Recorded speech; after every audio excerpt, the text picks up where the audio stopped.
आजाद recording studio Rajgir.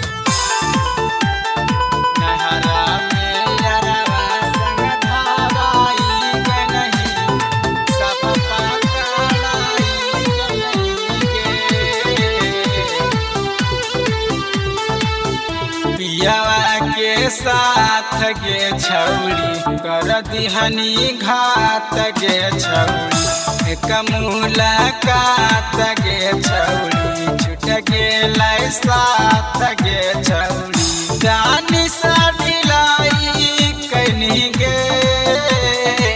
हो नहरा में यारवा संग धाराई गई नहीं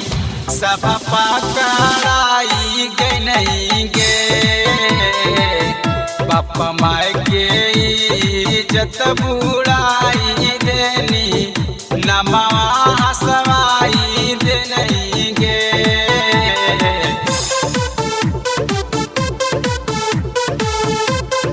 आजाद रिकॉर्डिंग स्टूडियो राजगीर।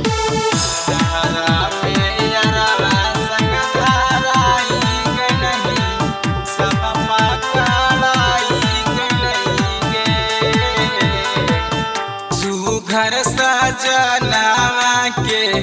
झूठ बात लाई के छौड़ी मिलहानी यारावा से नहरा में जाई के छौड़ी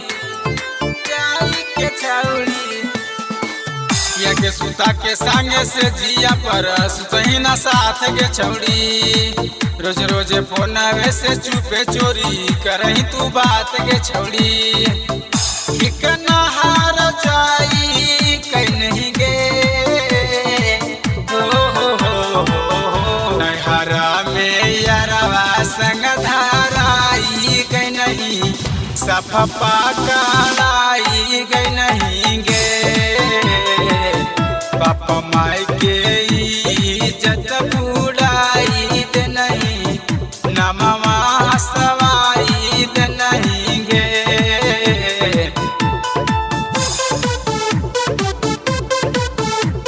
आजाद रिकॉर्डिंग स्टूडियो राजगीर।